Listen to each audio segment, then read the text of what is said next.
This is the Relevant Podcast.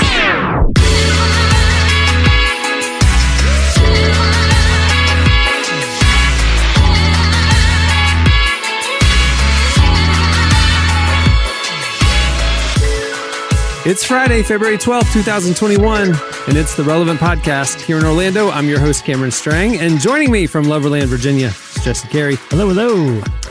If you heard last week's episodes, the last two episodes, we missed Jamie and Derek, so I'm happy to say, finally, they're back from Austin, Texas, author, podcaster, Jamie Ivey. Hey, guys, I missed y'all. I missed you too. And from Nashville, Tennessee, artist, producer, mogul, Derek Minor. Black is back, baby. What up? I will be honest with you. Trent Dabbs and Andy Mineo did not bring what Derek Minor brings to the show. Or Jamie Ivey. I listened to the show and I felt like that moment where you're watching all your friends have a party and you were invited and then you got disinvited. And so I was listening and I was like, I'm supposed to be at that party, but my invite got lost or something. I just felt very left out, you guys. But it was Jamie, a great show. Have you had experience getting disinvited from parties? I don't think I've ever been invited to something and then disinvited. I don't think I have either, but just imagine what it might feel like when you're watching. Remember in high school, you could like see the party, but you didn't really get to go in. I don't know. Maybe that was just me, you guys. Yeah, I was going to say, I got to be honest. You're not related. I don't want to sound. Okay, I'm imagining what it might feel like, you guys. Jamie's life was like, she was with she's like that Christmas Carol, like with the ghost where they're like looking in the past and through the window at the party and life is happy, leaving her out. I would be the person in the party having a blast, and I glance out the window and was like, "Is someone hiding in the bushes there? Is that person we disinvited? Hurry, get the water balloons! Get them! Go! They can't even look at us. We're having so much fun."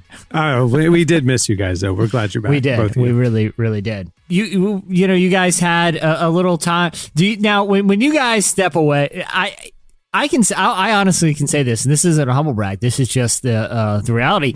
You know, I went for a long stretch on this pod where it was rare if I ever missed a week. It was kind of fun because, you know, even on, you know, I would do this annual trip to the Jersey Shore with my in-laws, and I would always do a show from the Jersey Shore. It was a little break from the vacay. It was fun from a different setting. I always had, trust me, you can spend an hour at the Jersey Shore and somehow get about 7 days of material just with 1 hour. So if you're spending a week there, you just bring a notebook and you can just, you know, you could do an entire season of the show.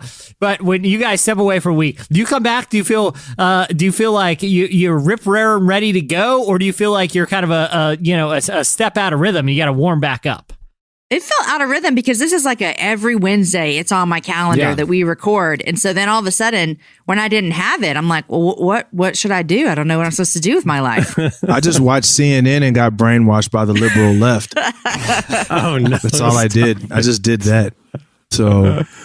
Hey, Derek, I know you day trade. I know you're big on investments and stuff. Did you dabble with the GameStop frenzy? No.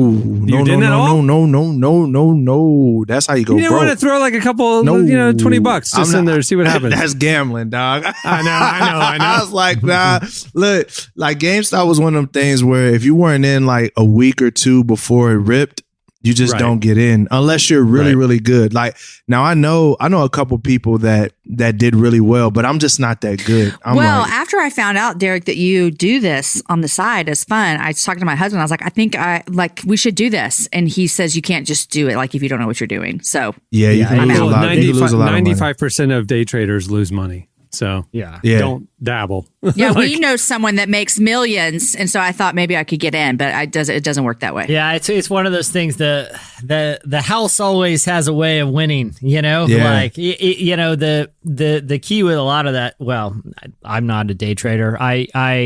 But I do have. You know, I think for me personally, like I kind of look at it like you can either try to beat the house or you can play with the house. And like when you play with the house, it's like, you know, hedge funds, kind of broad investments. But if you feel diversified, if you feel like you have, 401, even just like kind of 401ks and, things funds. Like, mutual funds are great because you spread risk and, and you can, there's a lot of different ways to make a return in addition to just kind of, investing in specific companies. You can invest in currencies, things like that. But it's like the day traders, the successful ones. I always think those are the people that are the card sharks that are trying to take down the house at blackjack, right? They're really good and they might have an edge, but otherwise you might want to play with the house because otherwise they're going to take your money. They're very good at like getting people who are like, dude, I think I can beat the system. I think I can do it. And then you're like, okay, all I have to do is make the money back I lost. Then I'll be good. Like that starts the death spiral of like, okay, I'm only down like $1,200. I'll make that back up and then I'll be out. And then you just get in that bad spiral. It can be a dangerous game. All the day traders I know that are successful have mastered the ability to not be emotional over their money. Yeah. And that's hard because it's your money. Yeah. So you work hard for it. So imagine working all you've worked and then you put money into something and it doesn't go back up. For something in our mind tells us if we just keep holding on, it's going to keep going. It's going to go back to what we want. And that's just not the truth. So all the day traders I know are able to say, oh, lost $100, whatever. And then they cut it and then they move on and they do it 10 more times. So it's just this like, it's more quantity. It's more of a quantity based thing. The numbers kind of work out in their favor. But, I found like for me, where most of my money has come from is buying long-term equities in companies that I believe in and then swing trading. So I'll hold something for 2 or 3 days. And if it's not materializing after a couple of days, then I'm out. And shameless plug, this was all brought by my understanding of since we're in Black History Month, there was a stat I found that says after the Civil War, Black people owned half of 1% of the wealth in the country. Fast forward till today, we're 13% of the population and we only own 1.5% of the wealth. And then when you look at equities like what people are invested in, 60% of white people are invested into equities, into stocks. I think they said like 28% of Black people are. So there's a big wealth gap and a lot of it is systemic, right? A lot of it is, up until lately, we've been discriminated against to be able to own different things. So as I looked, I'm like, well, now a lot of that stuff has passed. We still got a lot more work to do with the system, but I wanted to encourage Black people to start getting involved in finance, right? And that's what kind of sent me on this journey because I'm like, if I can literally take my platform and help people learn, shift that number from 1.5 to 1.6, I think I've been successful. Like that's the goal, is just to get people aware of the issue, which is, again, huge systemic issue. But then at the same time, as we're fighting the system, I think we've done a great job of fighting the system. But then also at the same time, we need to also understand how the financial world and how this America works. So it's kind of really diving into that. I love it. We're having a conversation every Friday on the We Own Now IG live. So this will come out on Friday. We're having a conversation with Lecrae on the We Own Now platform. And you'll be able to tap in every Friday. And it's not, somebody was like, oh, you just want to give this information to Black people. I'm like, well, there's not like a filter on Instagram and I can say like only Black people can join the anyone can join the convo, please, anyone, you can join it. But yeah, it's pretty cool. So I was on it last week. I love that. Darian, it's so cool. And that is a field of like practical solutions to look for new means of economic justice. Is something I've kind of just found myself interested in. I got really into reading like Stephen Dubner, who's an economist. He's best known. He does like the Freakonomics series, but really brilliant guy. But I was reading some of the, I got kind of a better understanding of things like UBI, but even some of these economists who are trying to figure out practical solutions to help communities that are, marginalized or feel like they're in cycles of poverty, see the incentivization of financial tools that a lot of people have at their disposal. So like, these economists, this is really interesting for like kind of a weird sort of justice story, because we don't really think of sort of like banking and economics as justice, but they had these economists go into communities that were kind of stuck in cycles of poverty. And it was several different across the nation. And they were, a lot of them were racially diverse, and, values had different values. But the one common thing was that a lot of these communities were stuck in essentially like cycles of poverty, and generation after generation lived in the same place and faced the same challenges as their parents did. And they found like, okay, they did two things. The first they found is what are the common denominator of the obstacle? And they found that one of the common denominators was like, a lot of people within those communities were unbanked. They didn't have, a lot of them were reliant on like payday loans, which basically is a predatory practice where you can lose. It's a loan shark. It's legal loan shark. And so they knew that was the obstacle. It's like, how can we get people banked, right? How can we create incentives to make them kind of trust this institution and start to build long-term wealth? But then they went into these communities and they asked them, if you were to say, how would you most likely to become a millionaire one day? The most common response they got back from a lot of these communities, and this is a sad indictment on a lot of systemic issues, the most common answer they thought it was that people said, the only way I'm ever going to become a millionaire is if I win the lottery. And that was an answer they got over and over again. Yeah. So these economists took those two things and they came up with a concept called the no-lose lottery.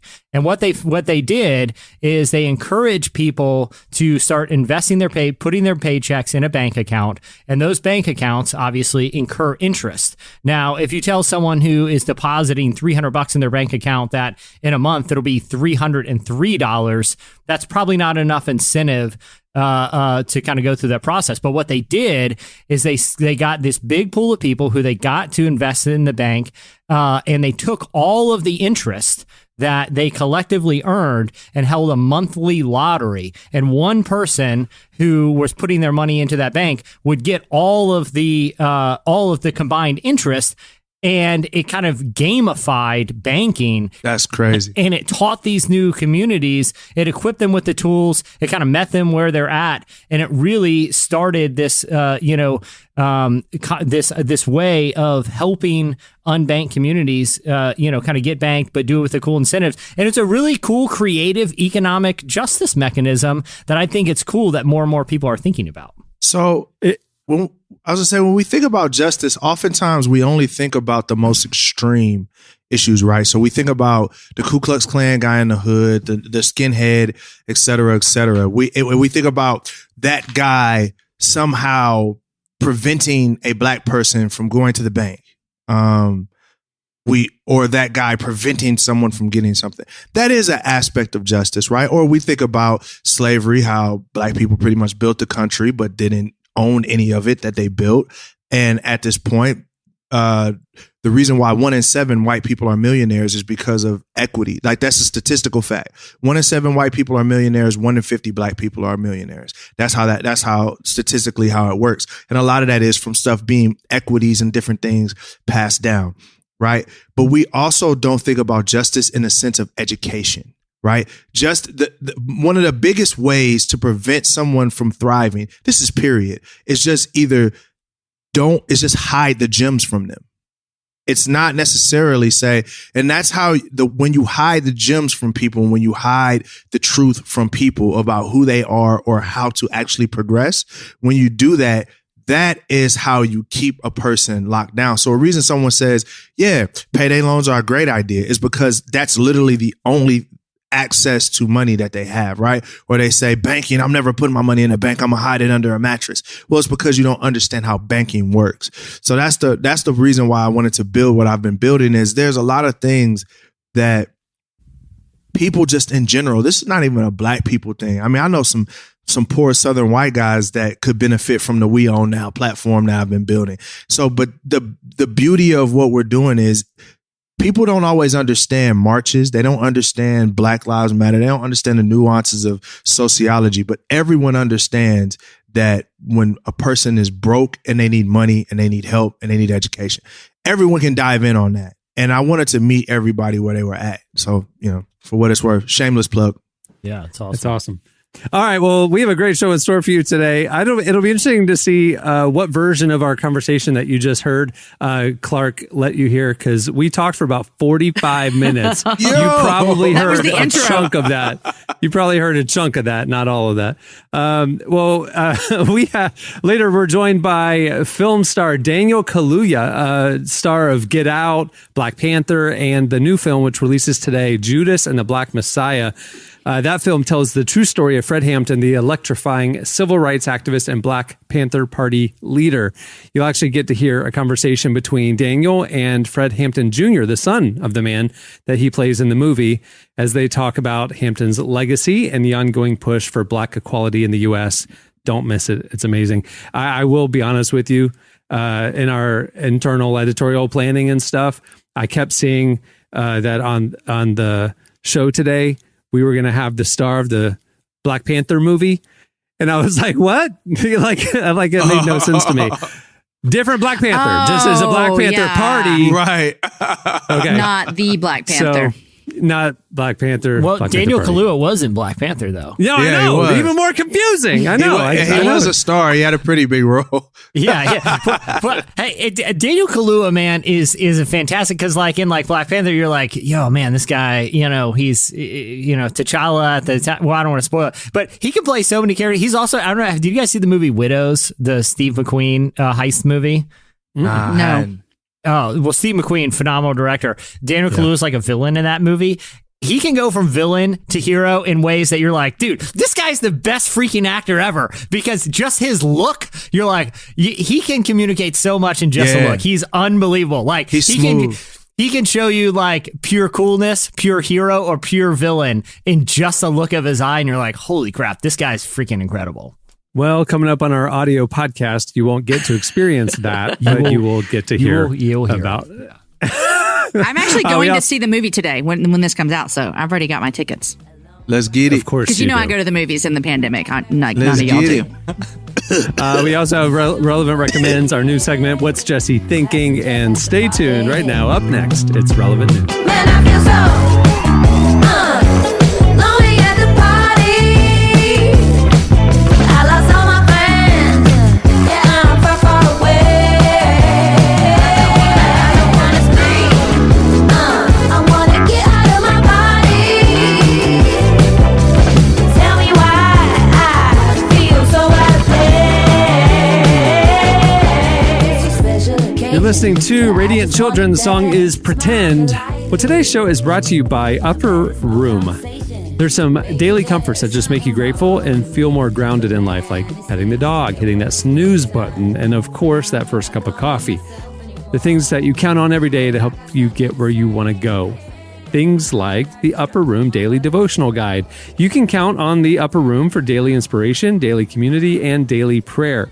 It's the only daily devotional magazine written by readers, ordinary people who have encountered God in daily situations. The Upper Room is here for you every day through your email, a custom app, or printed magazine. You can enjoy a free 30-day trial of their email or app service by visiting upperroom.org/welcome. That's upperroom, upperroom.org/welcome to get your first 30 days for free. Okay, it's time for Relevant News. Please welcome Relevant Senior Editor Tyler Huckabee, who is the person who wrote in our rundown that we were going to have the star of Black Panther on today's show, and it confused me for several weeks. So, hey, Tyler.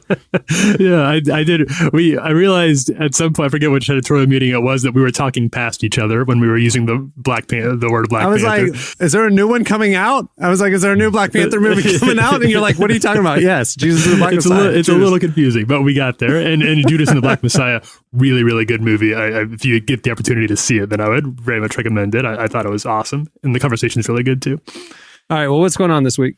Okay, so this is an interesting. This is something that I've been learning about, a story that I've been following, and I wanted to get you all's thoughts on this. And it started with somebody who has been in the news lately. Home Alone 2 star Donald Trump. He is. He's I thought back. you were going to say Macaulay Culkin. Relax. Former SAG member. Former SAG member, star of The Apprentice. You may know him from his many roles in Hollywood, and a brief stint in the White House. But he is he's obviously, as we're talking about this. Who? Am I the only one lost? Who are we talking about here? No, Jesse, it's Judas and the Black Messiah, not the Black Panther movie. I don't pay a whole lot of attention to politics. Who are we talking about here, Tyler? Do we? This is Donald J. Trump, Donald the J. Trump. millionaire real estate Art of real the estate Deal guy. mogul. Art of the Deal guy? Is what that is? Okay, I gotcha. You may know him from Trump vodka, Trump steaks, Trump the steak ties. guy. Remember? I The steak guy. subscribed for a while to. Yeah. Turned out to be a very expensive steak program, and little mealy, little gamey. Little mealy. New gamey. Jersey isn't really known for their steaks. Yeah. Little gamey. So as we're talking today, he's actually in the midst of his second impeachment trial, and obviously by the time this airs, you all will know more about this than we do right now. But something that caught my eye was in a lengthy interview with Newsweek, his former senior advisor Jason Miller said that Trump has been feeling much happier. That's a quote. Much happier since he got kicked off social media. Miller said the president said he feels happier now that he's been in some time. He said that not being on social media and not being subject to the hateful echo chamber that social media too frequently becomes has actually been good. Everyone needs a break from social media every once in a while, you know. Hey, I'm going to tease out something for what's Jesse thinking later about social media and happiness. I have a little an addendum that will be coming up later in the show. That is going to be very applicable for the listeners for this. Okay. So, all right. So this is Jesse and I did not plan this. This is just God working in our content planning. So I was actually, as I was looking up on, I was starting to wonder, like, well, on the one hand, this is an aid, and we've all learned that when people are talking secondhand about how Trump's feeling, to take that with a little bit of a grain of salt. But I was also thinking, well, it seems like getting off social media, the popular understanding of that is that's probably pretty good. Of like Jamie, like you pointed out, like a good thing for most of us. So I did a little bit of digging into the research, and I was actually a little bit surprised at some of the research says about the connections between our overall mood and our time spent on social media. My assumption, which I think is most people's assumption, was that the less time you spend on social media, the happier you're going to be.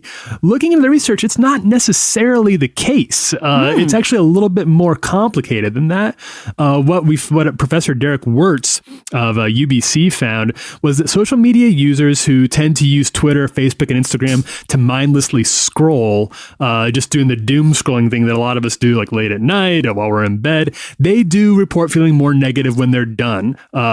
Mostly because this scrolling tends to lead to unfavorable comparisons to others who appear to be living happier, healthier, more aesthetically fulfilling lives. But Wirtz also found that people who use social media as a way to communicate with others, to actually engage in friendly conversations and interact online, report feeling happier after they use social media. So it's not social media itself sort of it's objective, right? It's just a tool. It's not good or bad for your mental health. But what you do when you're on social media, according to this research, has an enormous amount of effect on your overall mood and how you feel when you're done using it. We don't know what Trump did while he was on social media for the most part. So I'm not going to friendly speculate conversations. on that. I'm shocked he was even on social media. When did that happen? I mean, he's pretty old. You would think that he wouldn't be like enamored with it, but he loves it. I wonder if, like, you're talking about, like, if you're creating, it's a positive thing. If you're consuming, it has a negative effect on you. But I wonder if it matters what you're consuming. Like, if you're only following like humor accounts or a hobby you're interested in, like basketball or something. But there's NBA Twitter. Like when I'm reading NBA Twitter, I don't feel negative. I like it. But when I'm reading like news Twitter, you know what I mean? It's like doom scrolling almost, So it's like, I wonder if the type of content you're consuming factors in. And I do wonder too, this study took Facebook, Instagram, and Twitter all into account, but it didn't really break it down by site what the effect was. And I know that there's a lot of talk about how Instagram leads to more comparisons because you see these people's, whereas Twitter, I don't usually feel jealous of the people I'm reading on Twitter. Like, oh, you're a loser like I am. Like we're all stuck in here together. We're the inmates are all in the same madhouse on Twitter. I feel like social media is like you could fill in the blank with anything. Like, okay, if you use it for the right reasons, you're going to feel happy. If you use it for the wrong reasons, you're going to feel sad and comparison and jealousy and envy. And so fill in the blank of what it is and used the wrong way, it's going to make you feel bad.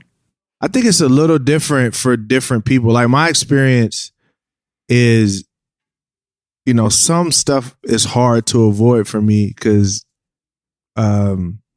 there's a level of popularity that's there. So I feel like I'm on pins and needles a lot. Like, so half the time, like I'm the most happy when I don't post. Cause even if I post picture of me and my family, like it could be something negative on that. You know what I mean? Like, and I think that's kind of like I saw Lecrae posted a picture of him holding his daughter and saying I think the caption was like, hey, love your daughters, walk wise. You never know, if they're watching and they're going to pick somebody like you.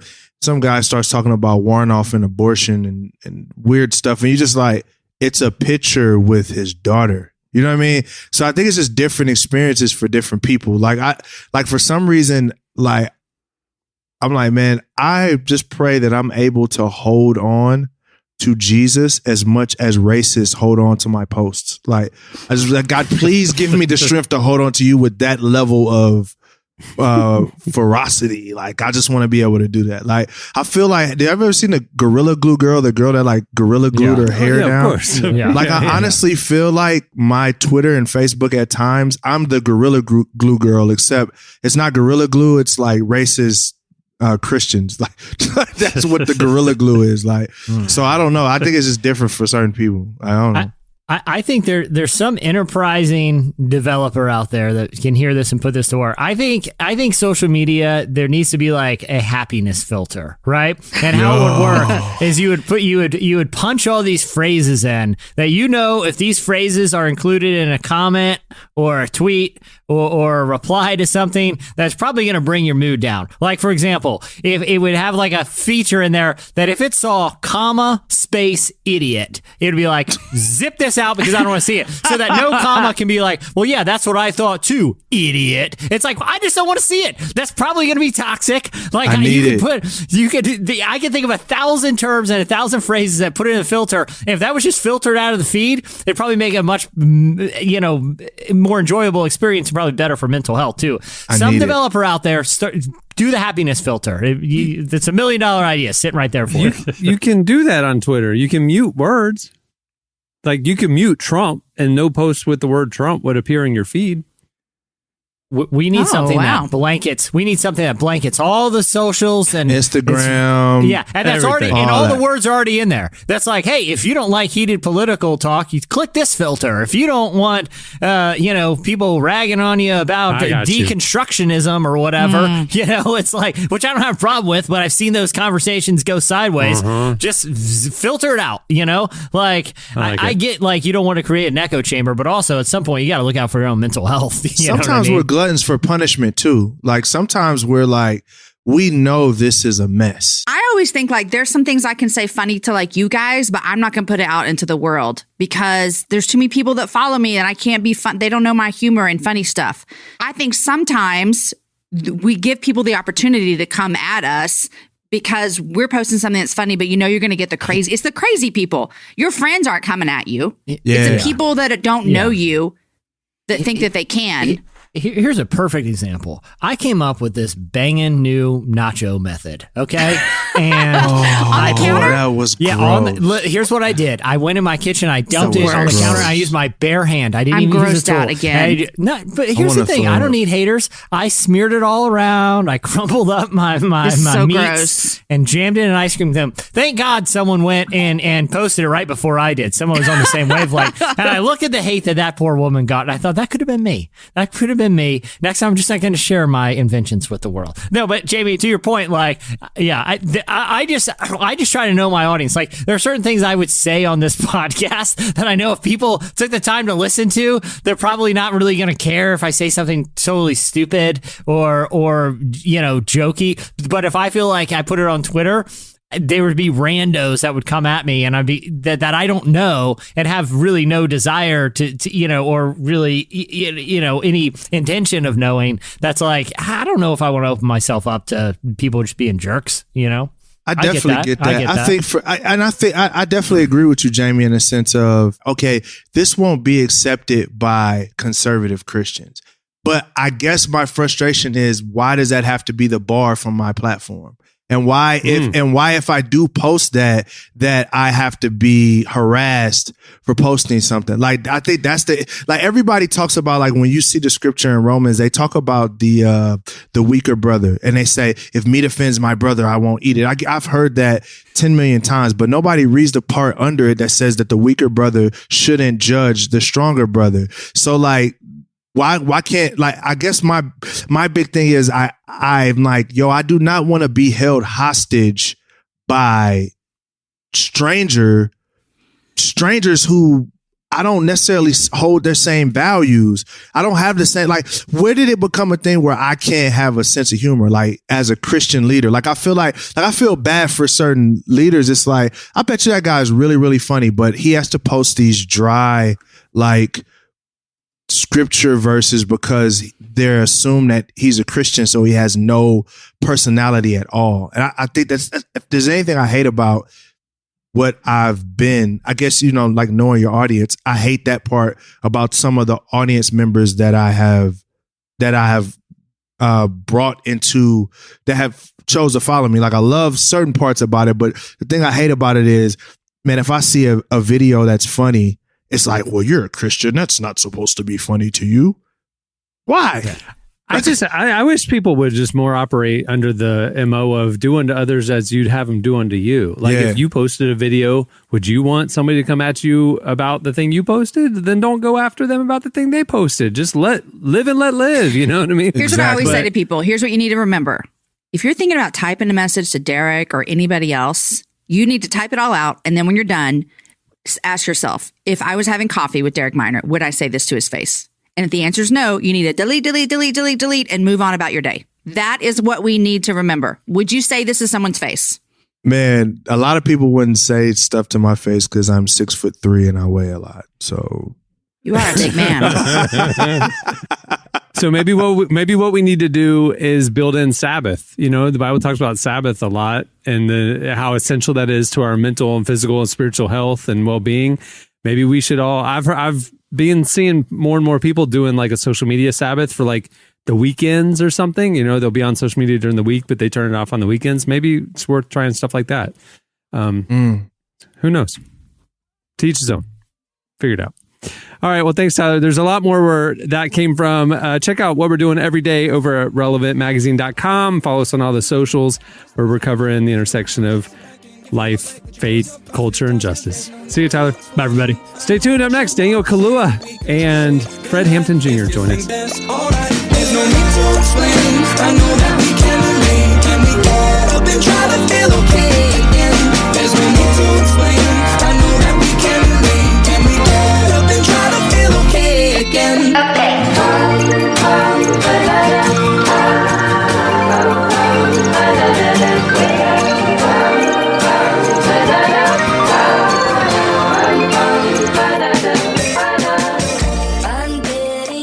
You're listening to Wallows with Remy Wolf and Solomonophonic. The song is Okay.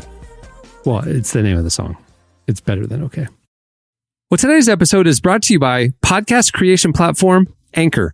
If you haven't heard about Anchor yet, it's the easiest way to make a podcast. First of all, it's free. There are custom tools that allow you to record and edit your podcast right from your phone or computer. Anchor will then distribute your podcast for you so it can be heard on Spotify, Apple Podcasts, and every major platform. The cool thing is you can also make money from your podcast with no minimum listenership. It's everything you need to make a podcast in one place. Download the free Anchor app or go to anchor.fm to get started. Releasing today, the film Judas and the Black Messiah stars Daniel Kaluuya as Black Panther Party leader Fred Hampton and Lakeith Stanfield as the friend who betrayed him. The movie follows one of the strangest and most tragic true stories of the civil rights movement, chronicling the lengths the FBI went to discredit and sabotage the Black Panther Party from within, including, but not limited to, turning Hampton's friend William O'Neill into a traitor against Hampton, who, at just 21, was seen as the future of the movement. What you're about to hear is a unique feature segment for us. It's a conversation between Kaluuya and Fred Hampton Jr., the son of the man he plays in the movie. Together, they discuss Hampton's legacy, the journey to bring Hampton's radical vision of racial justice to the screen, and how Kaluuya was transformed by stepping into the shoes of the icon he portrayed on screen. Here is Daniel Kaluuya and Fred Hampton Jr. Get close to Hampton. The Black Panthers are forming a rainbow coalition of oppressed brothers and sisters of every color. Neutralize him by any means necessary.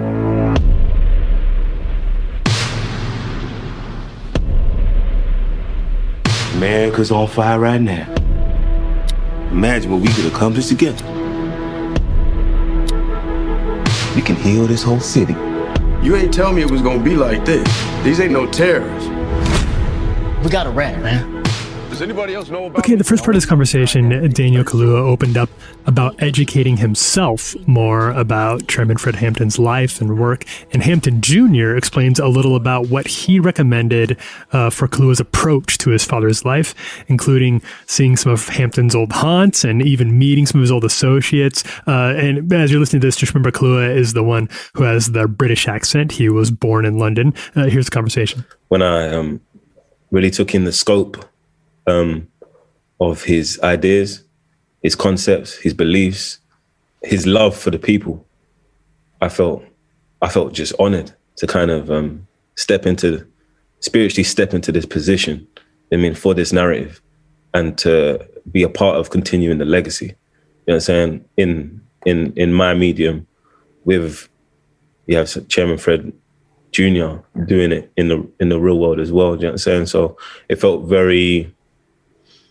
like an honor, and I just wanted to honor that.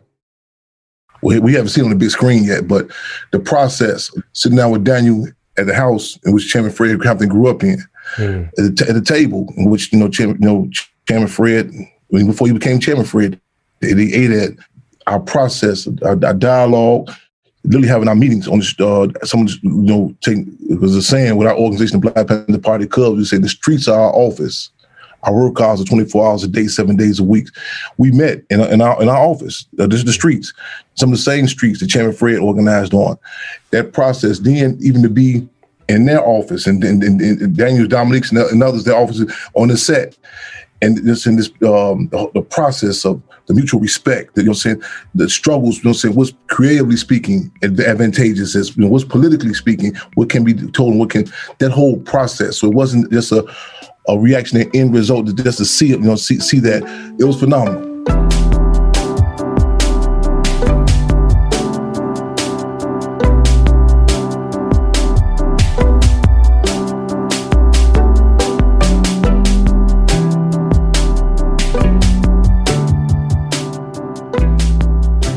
A story like this, and how the perspective that we want to tell it through, meeting the family and having them a part of the process, and having them, to be honest, enrich what we are doing. You know what I'm saying? To imbue the narrative with truth was imperative to me.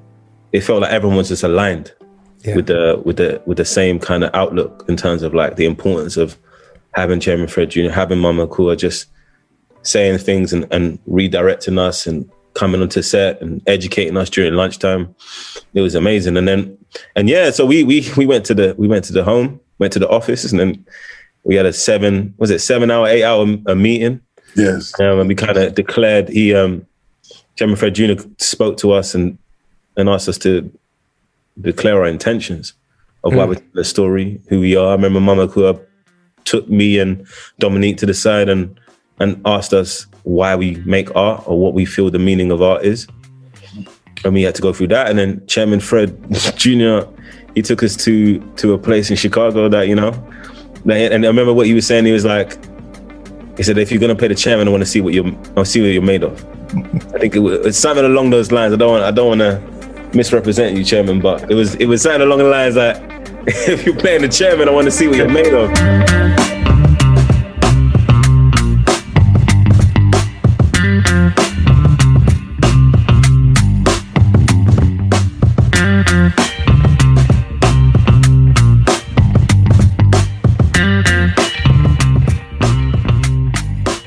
Next, Fred Hampton Jr. discussed why he felt like it was so important for Daniel and his co-stars, Dominic Fishback, who plays Hampton's girlfriend, Deborah Johnson, to see the places where his father walked, worked, and lived, and how they tried to convey Hampton's revolutionary spirit in this movie, Judas and the Black Messiah. There's character in character, and I respect different fields, whether it be that of a athlete, a freedom fighter, a thespian, what have you.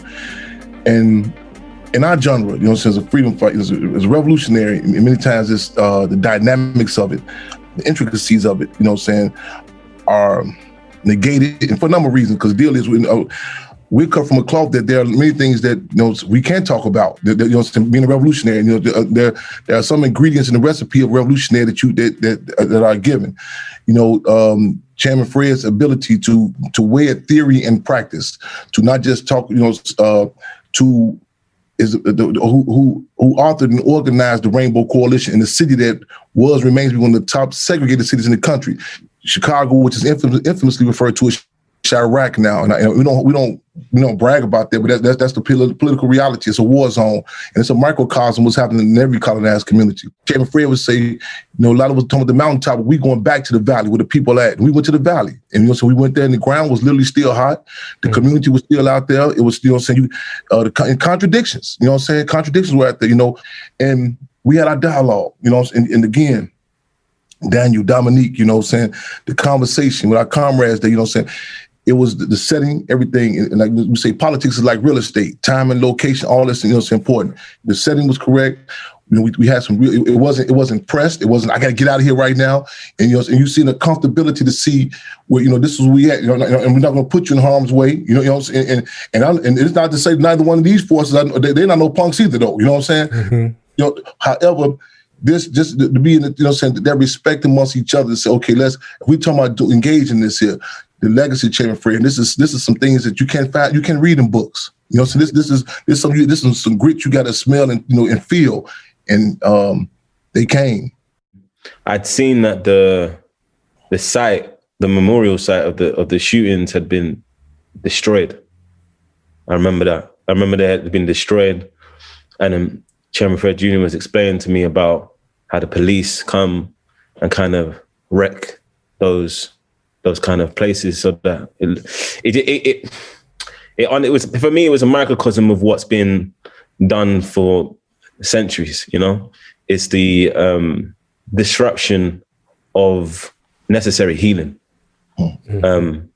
that from the powers that be, and I saw that there, and I just felt like, I didn't feel like I had anything to prove. I just was like, I'm here to connect on a real level.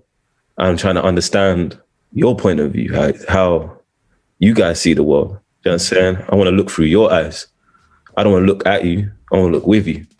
Yeah. You know what I'm saying? So that's kind of I felt. I just remember those kind of things, and I remember the energy. We were just talking. We were just chatting there.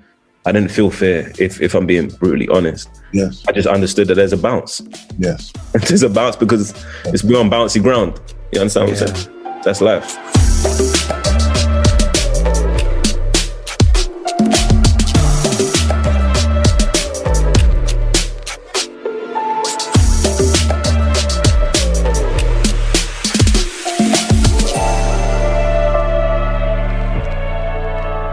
So Judas and the Black Messiah is as much a love story as it is a story of a revolution. And Daniel talked a little about how he and Dominic Fishback portrayed Hampton and Johnson's relationship and why it was so important to get it right. Fishback played Deborah Johnson, who was not only Chairman Fred's girlfriend and then fiance, but was also Fred Hampton Jr.'s mother. Unfortunately, Dominique couldn't because she was on another shoot. She couldn't be part of the rehearsals, so I was speaking to her a lot during the shoot. So she was missing out on a lot of like really big conversations regarding of how we're going to go and how we're mapping it. And we really cared about the arc between Chairman Fred and Deborah Johnson. We really cared about. We understood the importance of that. And she's always said that she was just writing, journaling as Deborah Johnson, and writing poems as, and then. She, I think she opened up and showed it to Shaka, and Shaka said, "Yo, let's use that for the scene." In all characters, I'm looking for where are they evolving? How are they evolving? How are they becoming? And with Chairman Fred at the beginning in the narrative, he just knew so much and he had so much internally, and you see it. And when you first meet Deborah Johnson, she's gifting him something in terms of like broadening his perspective on his possible reach, you know? And so I think one of the amazing things about that dynamic in the film is that she is kind of educating him on a blind spot in terms of how she sees him being out there and how it relates to her being with child. And Dominique put so much into this. And so it just was really from the heart. It was really from the heart. And I felt really moved, like knowing that it was her personal words, knowing it was a summation of all the thoughts and beliefs and feelings that she had throughout the shoot regarding this time. And it was testament to like, this is more than just a role.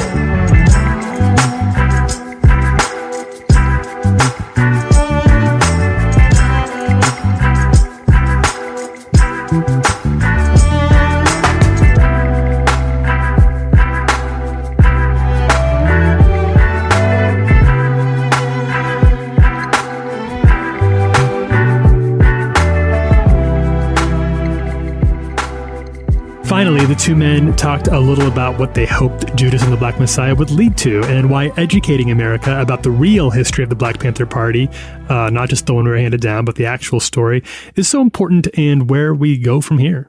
This is an organization that stood up on its own terms. And when we say that even the titles, it's not ego tripping. It's recognizing that of self-determination. You know what I'm saying? This is an organization that called the question of assassinations, genocide, you know what I'm saying? Called it and took made revolutionary leaps and bounds when many people were taking a stance with, you know what I'm saying, not going to the war, you know what I'm saying, in regards to U.S. aggression against Vietnam. You had seen Minister U.E.P. Newton of the Black Panther Party had declared that they were even sending a contingent of members of the Black Panther Party to assist the Vietnamese people. I've been, people constantly saying, "Cham, are you ready for all these interviews back to back?" I say, it's a release, you know, for people, it's receptive. Like even with the cast, the discussion, it never felt forced. Like, okay, we got to go through this. This ain't part of our contract. One day of filming happened to be the anniversary. I hate to use that term, but of Tamir Rice being going down to Cleveland, Ohio. Cast members came out. When I was there speaking in Cleveland. They came there willingly. It was. I remember the time we sat down. Then you talk about doing lunch. You know what I'm saying? And it wasn't a rush to lead a meeting. And so it's an energy there. And I said, so with this is helps open the door. This is not the end all panacea to our people who are going to be politically educated, but also doing film. We didn't anticipate this whole climate. It's a climate where people's political pores are open. You know what I'm saying? I mean, because even with the breakfast program, I said there are going to be struggles. Some people, you're talking about a generation who may say, why would they have a breakfast program? Why they just order Grubhub? You know what I'm saying? So this climate now of acknowledging it's terrible, but it's fine. So the sky's the limit. The sky's the limit. I think for me, power wherever there's people is something that, I feel it, but I feel that my generation, it's been interrupted in a sense. Do you understand? There's something that's been interrupted. The togetherness has been interrupted in a sense. And I can see the difference between that time and now, wherever people, because it's like people come together on Facebook. You know what I'm saying? It's that there's a surveillance happening. You know what I'm saying? In terms of your connectivity, you're not actually feeling someone. We're connecting to each other on Zoom. You know, we're not actually feeling like, you know what I'm saying? And it brought me to the root of it though. It's just like how important it is to be a part of the community, to be there, to be present, to share ideas, to talk, to someone said to me recently, it's conversations, not classes. You know what I'm saying? It's how you can really, because certain ideas will impact and resonate more, but you got to be together. Do you know what I'm saying? You got to like it's an empathy and compassion and togetherness through that, as opposed to just a mass of people. Because that's what we kind of help. As long as there's loads of people, that means it's about how are those people being activated? What are the thoughts within those people? What are the beliefs within the people? How do they feel? What is the objective? What's the through line? What's the checkpoint? It made me go, oh, there's a process to get to the power.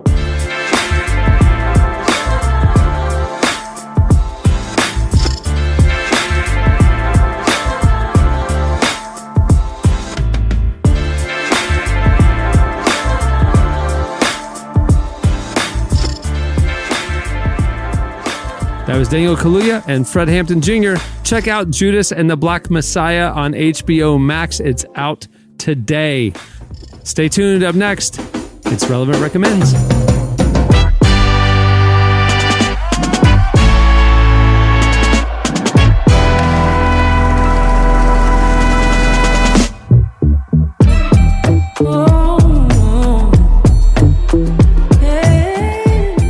Welcome to Relevant Recommends. It's our weekly look at the books, movies, albums, shows, and maybe even video games worth your time. I'm Tyler Huckabee. I'm the senior editor of Relevant, and this week we're looking at A24's new drama, Minari. So immigrant stories have grown in popularity a lot over the last few years, probably because of the social attention that's been paid to the issue in the press and in the political scene. You've probably seen other stories about the immigrant experience in America, but Minari still really stands out for a lot of reasons.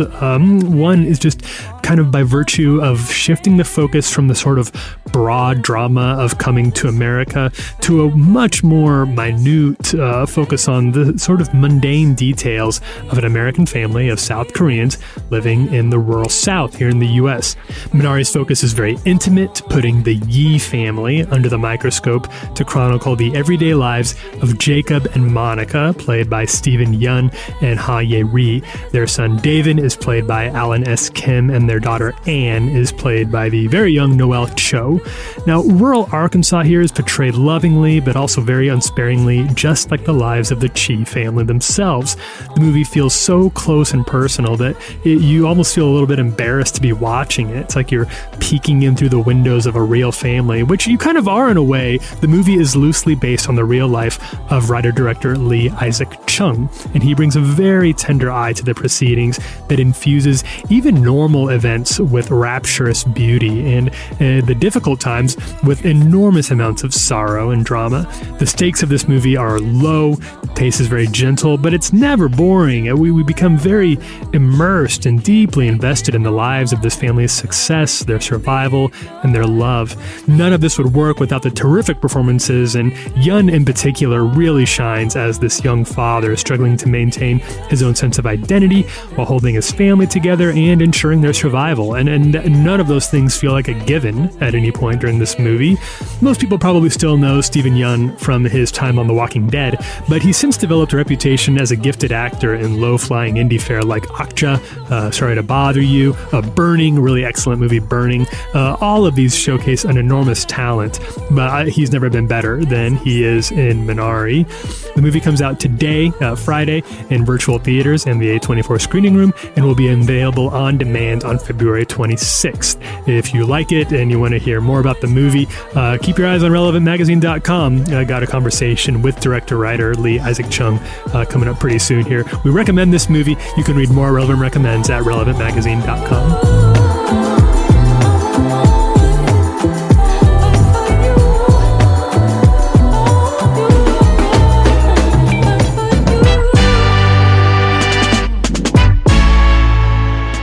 You're listening to her. The song is Fight For You. It's actually from the soundtrack of Judas and the Black Messiah.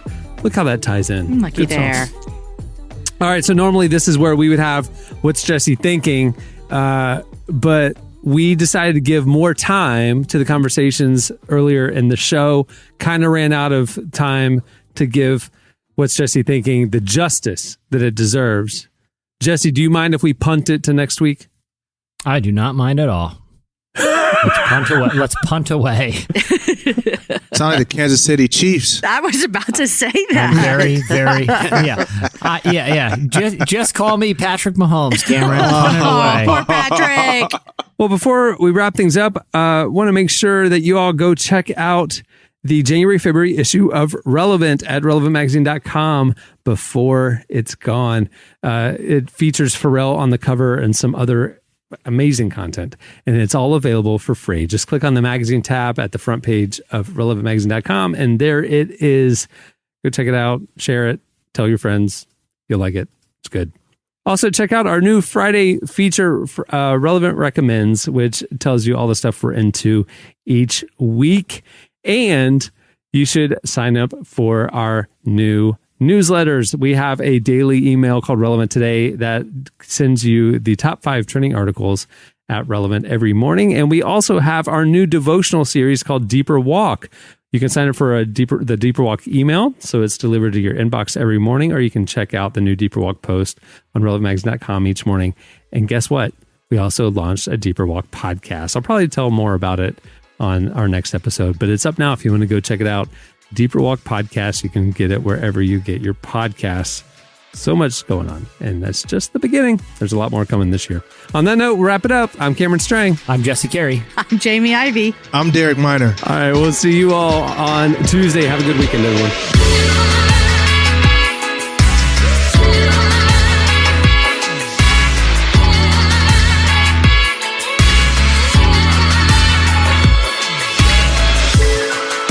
Thanks for listening to the Relevant Podcast. Check out our features, interviews, and news updates every day at relevantmagazine.com. And make sure to follow Relevant on Facebook, Twitter, and Instagram for the latest. For more great podcasts, browse the shows on the Relevant Podcast Network, which you can find at our site. And while you're there, don't miss the all-new era of Relevant Magazine. A new issue releases every other month at relevantmagazine.com.